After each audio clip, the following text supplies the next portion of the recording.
안녕하세요.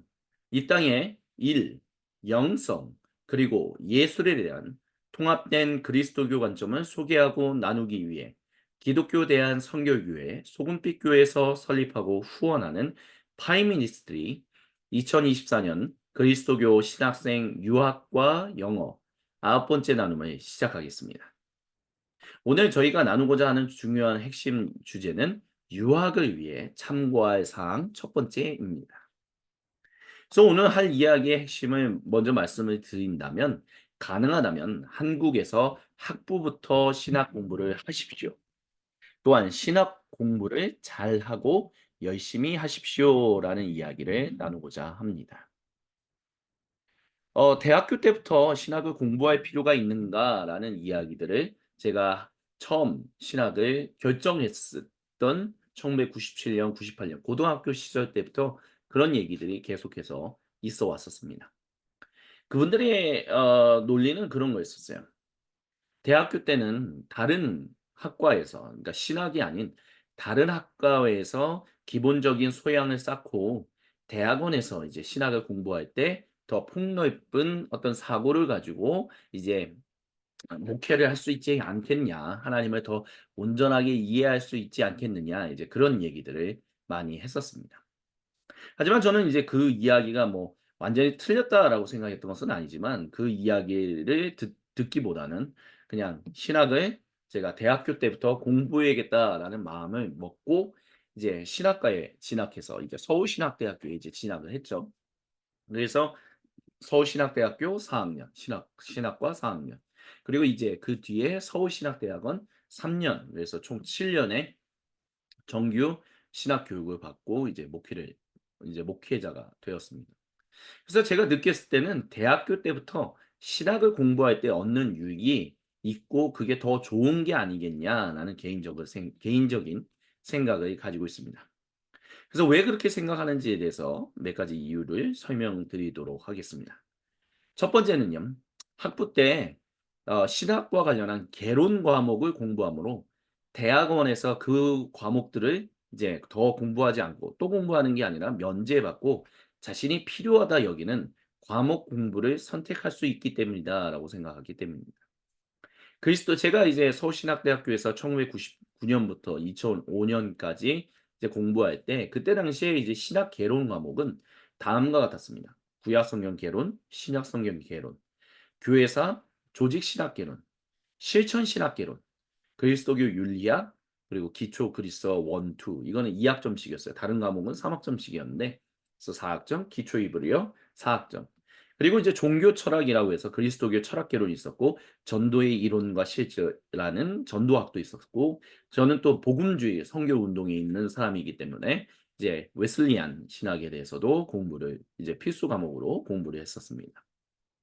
그러니까 그런 것들을 공부했을 때 이제 제가 대학교 1 학년 때 이제 1 학년 2 학기 때 이제 좀 데모를 학교를 이제 신학생들이 전체 다 모여 가지고 1 학년부터 4 학년까지 모여 가지고 데모를 한 적이 있었어요, 학교에 대해서.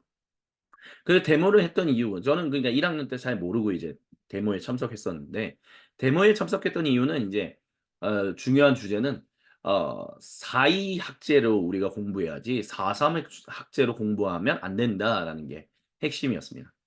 여기서 말하는 4.2 학제라는 것은 신학과를 내가 학부에서 4 년을 공부했다면 대학원에서는 같은 과목을 또 들을 필요가 없으니까 굳이 3 년을 공부해야 할 필요가 없다라는 그래서 2 년만 대학원 2 년만 공부하면 된다.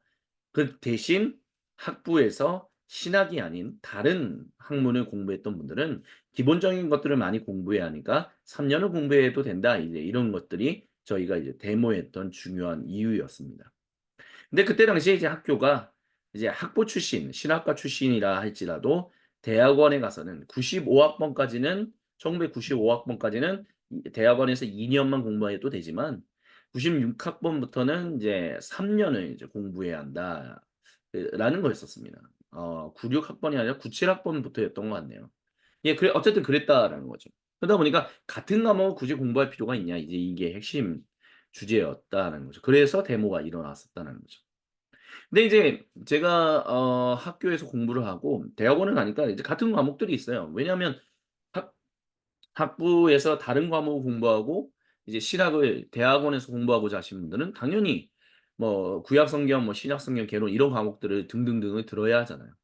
근데 저는 이제 들었으니까 굳이 다시 들을 필요는 없었던 거죠. 근데 학교에서 이제 제시했던 건 뭐냐면 어느 정도 학부에서 제 기억으로는 B 이상이었던 것 같습니다. 성적을 B 이상 받는다면 그 과목을 또 들을 필요가 없이 이제 면제받고, 대신 그렇다고 해서 그냥 학점이 그냥 인정받아서 다시 더 공부를 할 필요가 없다 이런 게 아니라 다른 과목을 공부해라. 예를 들면 구약 성경 개론을 인정받았다면, 면제받았다면 구약 성경과 관련한 다른 과목을 공부해라 이렇게 했던 거죠. 근데 저는 그게 굉장히 많은 유익을 줬다라고 생각합니다. 그러니까 학부 때 4년 동안 공부하면서 기본적인 어떤 소양들을, 이제 학문과 관련한 소양들을 쌓았다라는 거죠. 그리고 이제 그거에, 근데 쌓았다는 것은 뭐 완전히 쌓았다는 게 아니라 어떻게 공부해야 할지, 무엇을 내게 있어서 부족한 게 무엇인지를 이제 알게 되었다는 거죠. 그래서 그런 것들을 알고 공부하기 위해서 여러 다양한 과목들을 선택할 수 있었고, 그런 것은 굉장히 큰 유익, 제가 학문의 어떤 지경이 넓어지는 데 있어서 굉장히 하나님을 이해하고 하나님을 아는 데 있어서 더 많은 어떤 유익이 되었었다라고 저는 그렇게 확신하고 있거든요. 그래서 그런 의미에서 이제 어 개론 과목은 면제받고 자신이 필요하다 여기는 과목 공부를 선택하는 게, 그렇기 때문에 대학교 때부터 신학 공부를 함으로 인해서 얻는 유익이다라고 생각해요. 첫 번째 유익인 거죠. 그리고 두 번째 유익은 신학대학원에서 다루는 주된 과목들은 '목회를 위한 실천 필수 과목들이다.'라고 저는 생각하고 있습니다. 그래서 제가 이제 학 신학대학원을 다닐 때 2007 년부터 2009 년까지, 이제 2009 년까지 3년 이제 다니면서 주로 이제 공부했던, 그러니까 학부 때 듣지 못했던 그런 과목들은 뭐였냐면, 뭐 구약 성경 주석 방법, 신약 성경 주석 방법, 예배학, 설교학, 뭐 교회 행정, 뭐 여러 가지 다양한 것들이 있었어요. 근데 이런 것들은 정말 목회를 위해서, 그래서 설교를 하기 위해서는 어떻게 이제 성경을 주석을 할 것인가, 어떻게 주석할 것인가, 그리고 예배를 어떻게 심리할 것인가, 예배란 무엇인가, 설교는 어떻게 해야 할 것인가, 뭐 요런 다양한 것들이었던, 근데 보다 더 실천적인, 목회를 위한 실천적인 부분들이 있었다라는 거죠. 그러니까 뭐 그런 의미에서 학부 때 신학에 대한 기본적인 뭐 이론 신학이나 뭐 물론 실천학도 있긴 하지만, 실천 신학도 있지만, 어쨌든 그런 기본적인 신학과 관련한 기본적인 어떤 그 바운더리를, 소양을 형성하고 난 다음에 목회를 위한 실천 필수 과목들을 공부하는 것이, 왜냐하면 학부에서 다른 과목을 공부하고 대학원에 오신 분들은 이제 다 한꺼번에 배워야 하거든. 그러니까 이게 소화하기에도 물론 뛰어난 분들이 있기 때문에 그 3 년의 시간 동안 뭐 잘 소화하는 분들도 있지만, 대체적으로 봤을 때는 생각보다 그걸 소화하는 게 시간적인 한계가 있거든요, 그런 의미에서는. 그리고 사실 목회를 위해서 마음과 뜻을 정해서 오신 분들이기 때문에 이런 뭐 구약 성경, 신약 성경, 뭐 교회에서 이런 것들에 대해서 사실 그렇게 큰 관심을 보이는 분들이 별로 없었어요. MDiv 1, 즉 학부 때 다른 과목을 공부하시고 다른 학문을 공부하시고 오신 분들은 그런 과목들에 대해 별로 큰 그런 마음의 뜻을 두고 계신 분들이 없었다라는 거죠. 그렇기 때문에 기본적인 어떤 신학적인 어떤, 뭐 굳이 이론 신학이다라고 한다면 그런 것들에 대해 어느 정도의 자신의 어떤 소양과 어떤 터전을 마련하고 난 뒤에 목회를 위한 실천 필수 과목들을 거기에 덧입히는 것이 목회를 위해서 굉장히 더 중요한 것이 아닌가, 좀 그런 생각을 가지게 됩니다. 그래서 그게 두 번째 유익이다라고 말씀드릴 수 있을 것 같아요. 그리고 이제 세 번째 유익은요, 무엇이냐면 학부 때부터 공부한 언어는 유학의 큰 밑거름이 됩니다. 실학생이요, 예를 들어서 성경 신학과 관련해서 이제 전공을 내가 유학해서 전공하겠다라면 뭐 가장 필수로 요구되는 언어가 뭐 고대 히브리어와 고대 그리스어죠. 근데 이게 대학원에서 그냥 공부한다고 해서 그냥 바로 쌓여지는 건 아니거든요. 뭐 그렇다고 뭐 학부 했다고 해서 쌓여지는 것도 아니고요. 근데 유학의 뜻이 있는 사람들은 학부 4년 동안 이것을 단순히 기초 히브리어, 뭐 기초 그리스어로 공부가 끝나는 게 아니라 뭐 중급, 그리고 뭐 좀 더 상급, 좀 더 숙련자 레벨을 통해서 이제 원문을 통해서 직접 주석하고 이제 직접 번역하고 이런 훈련들을 할 수 있거든요. 그러니까 처음부터 이 유학에, 이런 성경 실학의 유학에 마음을 두고 있는 분들이라면 이런 것들을 학부 때 공부함으로 인해서 굉장히 큰 유익을 얻을 수 있다라고 얘기할 수 있겠죠. 근데 이것은 단순히 성경 신학을 유학으로 전공하겠다라는 사람들뿐만이 아니라 교회사나 조지 신학이나 또는 학제간 신학 여러 가지 뭐 두 가지 학문을 두 가지 신학 학문을 이제 연계해서 공부하고자 하는 사람들에게도 필요한 언어 능력들이 있어요. 그게 뭐냐면 뭐 독일어라든지 라틴어들의 그런 언어 능력들이 요구됩니다. 근데 이 언어는 그냥 그 정도 언어만 알고 끝나자가 아니라 원문을 읽고 1차 문헌이라고 하는 그 1 차 그 원래 그 예를 들어서 아우구스티누스가 고백록을 썼다라고 한다면 영어로 번역되고 한국어로 번역된 그런 것들을 2차 문헌이라고 하거든요. 그러니까 원래 아우구스티누스가 썼을 것이다라고 하는 원래 그 사람의 언어 라틴어로 써져 있는 쓴 그 문헌이 이제 1차 문헌인 거죠. 그런 1차 문헌을 아는 것이 굉장히 유학하는 데 있어서 매우 중요하거든요. 그러니까 이런 독일어나 라틴어 등의 이제 언어 능력이 요구된다. 그래서 보통 이런 것들 '내가 교회에서 공부할 거야. 조지 신학을 전공할 거야. 학제간 신학을 유학할 거야.' 이런 분들에게는 이런 것들을 먼저 공부함으로 인해서 4년 동안 공부해서 충분히 실력을 쌓아 놓는 것들이 굉장히 필요하다. 이제 그렇게 얘기할 수 있다라는 것입니다. 또한 이제 유학 간 외국 신학대학원에서 한국에서 공부하는 것들이 학점을 인정받거나 면제를 받을 수 있어요. 예를 들어서 그러니까 학부에서 공부한 개론 과목으로 이제 외국 신학대학원에서 이제 예외를 인정받는 거예요. 면제를 인정받는 거죠. 그러면 아까 전에 말씀드렸던 것처럼 서울신학대학교에서 학부 때 공부한 것은 신학대학원에서 면제를 받는다. 그러면 다른 과목을 들어라. 이렇게 할 수 있다는 거죠. 근데 신학대학원에서 그래서 제가 들은 과목들이 있잖아요. 그래서 예를 들어서 구약 성경 개론을 들었기 때문에 그것을 면제받아서 그것과 관련된 예를 들어서 성문서 연구를 내가 공부를 했다라고 한다면 그 대학원에서 성문서 연구를 했던 그것을 이제 유학간 신학대학원 그러니까 유학간 신학대학원에서 학부 때 공부한 구약 성경 개론을 가지고 적용해서 면제를 받을 수 있고 내가 신학대학원에서 공부했던 예를 들면 성문서 연구라는 것을 통해서 이 유학간 학교에서 학점을 인정받을 수 있어요. 그러면 그 3 학점은 공부하지 않아도 되는 거예요. 3 학점은 이미 공부한 것이니까 그렇다는 거죠. 그런 의미에서는 이제 유학에서 이제 쓰는 시간이나 이제 돈을 절약할 수 있다라는 거죠. 그래서 리전트 칼리지를 이제 예시로 하면요. 제가 이렇게 말씀드릴 수 있을 것 같아요. 이제 ATS라는 게 있습니다. 북미는. 그러니까 미국과 캐나다의 신학대학원 협회라고 해서 Association of Theological Schools라는 게 있어요. ATS가 있는데 우리나라 저 예를 들면 서울신학대학교 그러니까 교육부의 인가를 받는 대부분의 한국의 신학대학교, 신학대학원들은 이것과 교류를 하고 있어요. 그렇기 때문에 우리가 이제 한국에서 공부를 했다라면 그걸 가지고 와서 이제 북미권에서 인정받을 수 있다는 거죠. 유럽은 잘 모르겠습니다. 영국도 잘 모르겠어요. 하지만 북미권 ATS에서는 이제 편입 학점을 이제 받을 수 있다라는 거죠. 그래서 예를 들면 어 보통 이제 MA를 공부하고 이제 공부를 이제 유학을 해서 '내가 박사까지 공부하겠다.'라고 하는 분들은 MA를 공부하고 문학 석사죠. 그다음에 이제 THM을 가고 아니면 뭐 THM을 안 가고 뭐 바로 뭐 디민이 아니죠. PhD 신학 박사 PhD도 있고요. 신학 박사나 철학 박사로 이제 넘어갑니다. 그게 이제 보통적으로 이제 가는 이제 흐름이죠. 보통 신학대학원에서 이제 MDB를 한 사람들하면 목회학 박사라고 하는 이제 디민을 가지만 유학을 가는 분들은 보통 이제 MA에서 THM 또는 이제 PhD까지 이제 연결해서 이제 간다는 거죠. 근데 이제 리전트 칼리지 같은 경우는 이제 MA 이제 Theological Studies가 60 학점을 들어야만 해요. 근데 이제 60 학점에서 최대 이제 인정받고 이제 면제받을 수 있는 게 30 학점입니다.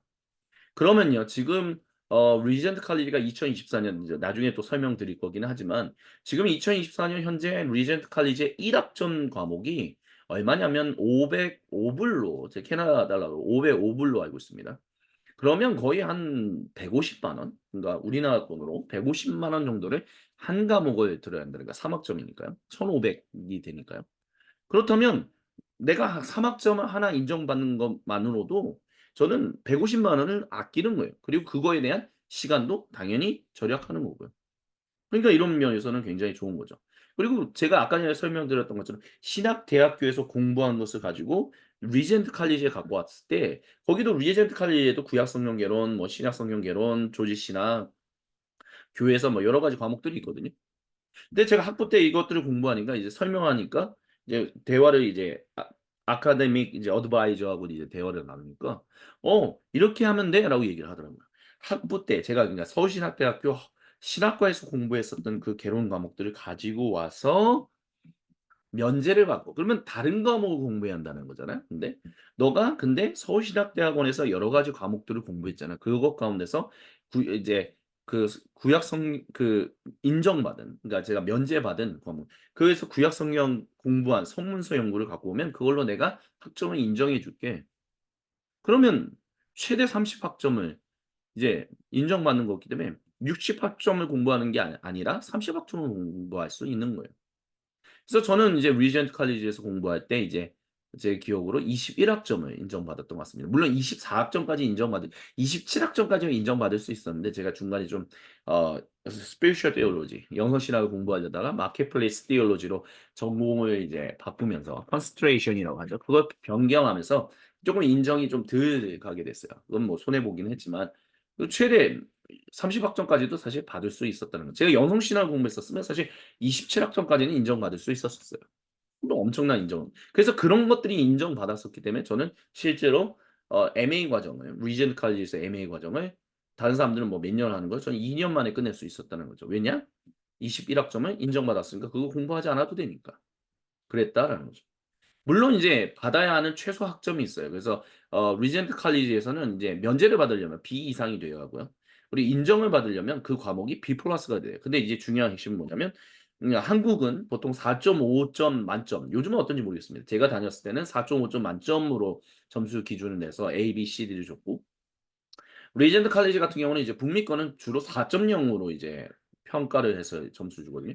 그러니까 4.5에서 그러니까 4.0에서 B 플러스라는 거는 4.5를 이제 총점을 놓는 곳에서는 거의 한 A 마이너스 그 정도 되는 과목이 이제 그런 정도가 이제 받을 수 있는 거예요. 어쨌든 그러니까 그렇기 때문에 이제 당연히 말씀드려야 할 것은 공부를 잘해야 한다라는 게 여기서 이제 따라온다라고 말씀을 드릴 수 있을 것 같아요. 하지만 이런 여러 가지 이제 인정이나 면제가 있기 때문에 공부할 수 있는 시간을 줄인다는 것은 생각보다 좋은 메리트가 있다, 유익이 있다 이렇게 말씀을 드릴 수 있는 거죠. 그래서 우리가 한 가지 더 말씀을 드리고 싶은 거는 그래서 이제 말씀드리고 싶은 건 뭐냐면 공부를 잘하고 열심히 해야 돼요. 그러니까 왜냐하면 인정이나 예외를 받기 위해서는 학점 관리를 잘해야 한다라는 것이죠. 근데 이제 '학점 관리를 잘한다.'라는 것, 공부를 잘하는 것과 열심히 하는 것은 달라요. 그럼 뭐가 잘하는 거고 무엇이 열심히 하는 것이냐라고 했었을 때 일단은 교수의 신학 공부를 잘하는 것은 제가 생각했을 때는 교수의 성향을 잘 살펴서 교수가 원하는 바를 잘 맞추어 좋은 성과를 받는 그런 노력을 하는 것이 저는 '공부를 잘하는 것이다.'라고 생각합니다. 하지만 '공부를 잘한다.'라고 해서 '열심히 하는 것이다.'라고 생각하진 않아요. 그렇기 때문에 저는 '신학 공부를 또한 열심히 해야 한다.'라고 생각해요. 그래서 '열심히 한다.'라는 건 뭐냐라고 했을 때 교수가 가르치는 분야에 대해서 단순히 그 교수님의 배운 것만이 아니라 그것과 관련한 다른 그리스도인, 다른 그리스도교 전통이 어떻게 생각하고 말하는지에 대해서 관심을 가지고 열심히 알고자 하는 연구하는 일이다라고 생각해요. 그러니까 이것이 통합되어야 한다라고 저는 생각합니다. 교수가 원하는 것을 세세히 살펴서 성적을 잘 받으며 동시에 교수보다 폭넓게 살고 할 수 있어야만 유학 생활을 정말 아주 성공적으로 잘 할 수 있다라고 저는 확신하고 있다라는 것입니다. 그래서 그런 의미 차원에서 제가 이제 말씀드리고 이제 싶은 것은 바로 "신학 언어 능력을 준비해야 한다."라고 이제 덧붙여서 좀 설명을 드리고 싶어요.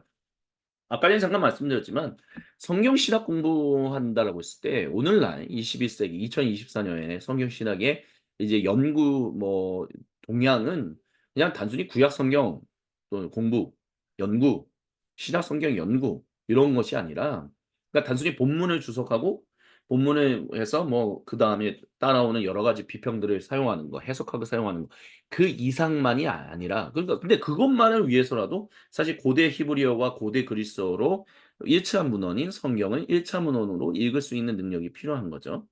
이거는 피할 수 없는 사실 현실이에요. 물론 저를 포함해서 많은 분들이 어 이 고대 히브리어와 고대 그리스어를 공부하는 것은 매우 매우 어렵게 느낍니다.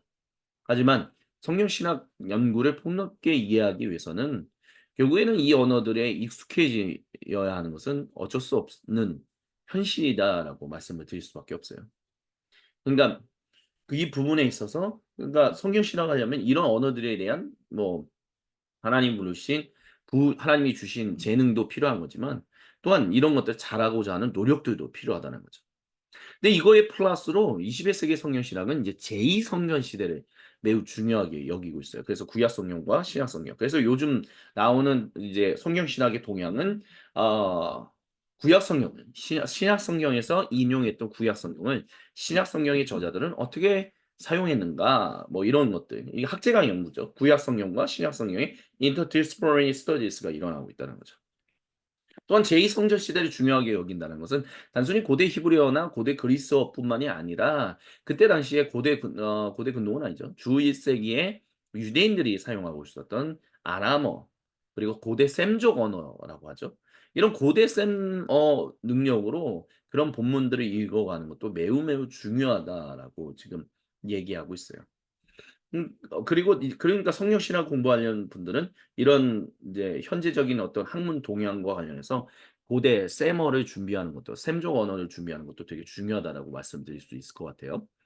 그리고 아까 전에 잠깐 말씀을 드렸지만 조지 신학이나 교회사나 실천 신학의 뜻을 품고 유학을 가고자 하는 분들도 라틴어 능력이 일단 기본적인 필수입니다. 제가 리젠트 칼리지에서 사실 영성 신학이나 뭐 제가 또 학부 때는 조지 신학을 되게 굉장히 좋아했었기 때문에 '조지 신학도 해 보고 싶다.'라고 했는데 제가 할 수 없었던 이유는 라틴어 능력이 없었던 거예요. 누구도 가르쳐 주지 않았던 거죠. 어쩌면 제가 못 들었던 것일 수도 있어요. 하지만 제가 교수님들은 라틴어의 어떤 소양을 늘려야 한다는 얘기를 제가 못 들었던 것 같습니다. 물론 말씀하셨을 수도 있죠.